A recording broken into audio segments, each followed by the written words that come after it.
Три големи мултинационални компании кои вработуваат околу 2000 луѓе најавиле напуштање на државата незадоволни од третманот на владата и селење на својот капитал во држави од овој регион, објавуваат денеска медиумите. Тие пишуваат дека корпорациите оваа прашање го издигнале на највисоко ниво меѓу бордот на директори во своите компании. Главна забелешка била најавата за декласификација на државната помош која ја добиваат, најавите за повисоки даноци за поставување на странскиот капитал. Две од компаниите се од автомобилската индустрија и доаѓаат надвор од Европа, објавуваат медиумите. Она што е познато е дека голем број на други компании се откажале од разговори со владата за идно инвестирање. Една американска компанија донела дефинитивна одлука својата инвестиција да ја насочи кон Србија. Се работи за инвестиција која во Македонија ќе обезбедеше 1500 вработувања.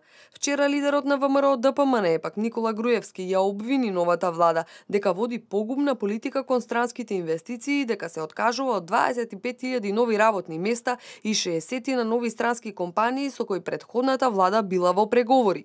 Груевски изрази загриженост дека сето ова ќе биде упропастено и ја постави дилемата дали воопшто владата сака странски инвестиции. Во изминатите десетина години владите на ВМРО ДПМН успеваа да привлечат директни странски инвестиции во висина од над 2 милиарди и 600 милиони евра. А благодарение на тие странски инвестиции, македонскиот извоз од 1 милиарда и 900 милиони евра е зголемен на над 4 милиарди евра. Некои домашни фабрики се изградија комплетно нови и од темел, само за да бидат добавувачи на некои од новите странски компании во земјата, како што е, например, компанијата Актива од Штип, како добавувач на белгискиот автобуски гигант Ван Хол. Токму Актива резервираше уште една локација, веднаш до сегашната, најавувајќи ја со тоа и намерата за уште една фабрика да биде изградена.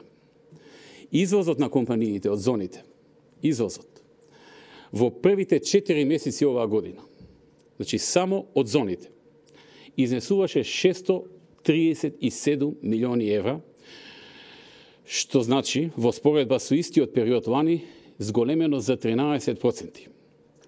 Ако растот на извозот и натаму се движи во тие рамки, до крајот на годината, само од зоните, извозот ќе изнесува над 2 милиарди евра или за 300 милиони евра повеќе од колку минатата година. Тој посочи дека ваквата стагнација ја чини и допрва ќе ја чини македонската економија. Груевски истакна и дека со декласифицирањето на субвенциите за странски компании ќе се нанесе огромна штета и драматично ќе се намали конкурентноста на државата во однос на другите соседни и регионални држави кои се надпреваруваат за инвестиции.